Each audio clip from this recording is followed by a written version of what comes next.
चलिए आज का शुरू करते हैं कि कल क्या बदलाव हुआ है, क्योंकि बहुत सारे साथी हैं इंतज़ार कर रहे हैं। एनपीएस, यूपीएस और उसके बाद ओपीएस का लंबे समय से आंदोलन चल रहा है हम लोगों का। और आप सभी जानते हैं कि 30 नवंबर डेट जो यूनिफाइड पेंशन स्कीम की थी वो ख़त्म हो चुकी है। और सबसे बड़ी बात यह है कि सरकार ने डेट एक्सटेंड नहीं की, तो उसके साथ क्या इम्पैक्ट पड़े हैं वो जानना ज़रूरी है।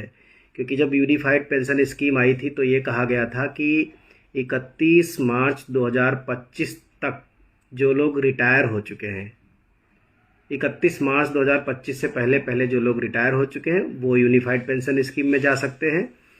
जो लोग सर्विंग एम्प्लॉय हैं, वर्किंग एम्प्लॉय हैं, 30 नवंबर तक सेंट्रल गवर्नमेंट के, वो लोग यूनिफाइड पेंशन स्कीम में जा सकते हैं।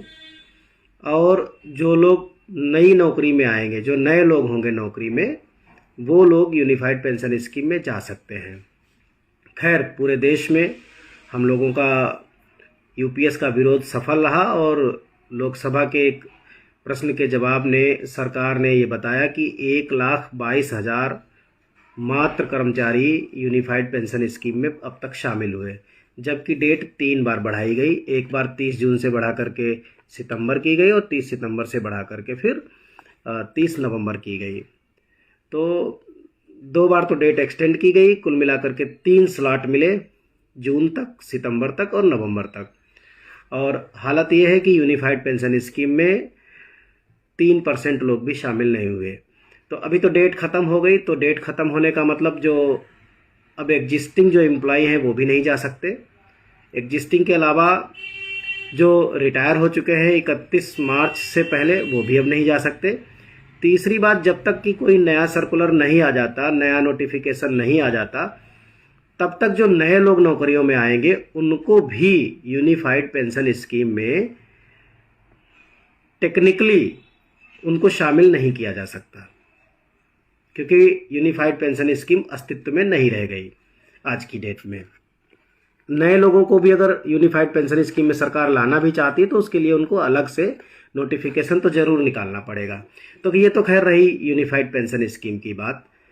और अब अगर देखा जाए तो यूनिफाइड पेंशन स्कीम तो है नहीं, तो अब हम पहुंच गए हैं 2021 में, क्योंकि एनपीएस में 2021 का आखिरी बदलाव था। 2021 के बाद एनपीएस में कोई बदलाव नहीं हुआ। तो अब हम सीधे एक तरह से आप ये कह सकते हैं कि अब हम 2021 वाली एनपीएस में हैं आज की डेट में। ये इम्पोर्टेंट है, मतलब यूपीएस नहीं है, ओपीएस भी नहीं है, अभी हम एनपीएस में हैं। तो लड़ाई हमारी जारी है। 9 नवंबर को हम लोगों ने एक बड़ा आंदोलन किया था, पूरे देश से लोग आए थे। मैं सभी को साधुवाद दूंगा, धन्यवाद भी दूंगा, बधाई भी दूंगा। और उसके बाद 2 बार माननीय मंत्री जी के साथ बैठक हुई है हम लोगों की। और अभी भी चूँकि उन्होंने खुद कहा था कि सत्र चलने वाला है, सत्र में मुद्दा हो सकता है उठे, और उसके बाद हम आपकी फाइनेंस सेक्रेटरी साहब के साथ बातचीत कराएंगे। तो फाइनेंस सेक्रेटरी साहब के साथ बातचीत होगी, तो वो इस पार्लियामेंट सेशन पूरा होने के बाद, जो शुक्रवार को ख़त्म हो रहा है पार्लियामेंट का सेशन, शुक्रवार के बाद कभी भी हम लोगों की बैठक हो सकती है भारत सरकार के साथ। तो नई अपडेट आएगी कि बैठक में क्या रहा। मैं आता हूं कि कल यानी 16 दिसंबर को भारत सरकार ने, पीएफआरडीए ने, यानी pension fund regulatory and development authority act ने, यूनिफाइड पेंशन स्कीम का जो एग्जिट एंड विड्रॉल रूल है, एग्जिट एंड विड्रॉल रूल अभी तक था 2015 का। अब नया रूल, एग्जिट एंड विड्रॉल का रूल उन्होंने निकाला है 2025 का। हालांकि ये गजट इन्होंने 12 दिसंबर को बना लिया। 15 दिसंबर को इन्होंने इसको मतलब इस पर डेट जो है वो 15 दिसंबर की है, लेकिन इसको मतलब जो है अस्तित्व में ये कल से आया है।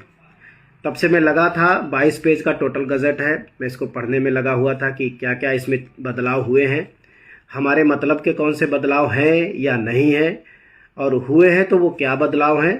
पहले से ये बहुत सारे साथियों ने मुझे मैसेज भी किया, फ़ोन भी किया। अभी अभी कॉल आ रही थी, 2-3 फ़ोन मैंने डिस्कनेक्ट किए हैं। अभी फेसबुक पर लाइव आते समय भी एक फ़ोन डिस्कनेक्ट किया है कि नए गजट में क्या आया है। तो सबसे पहले तो आप ये समझ लीजिए कि ये केवल अभी एग्जिट एंड विड्रॉल जो रूल था 2015 को, उसको रिप्लेस कर रहा है।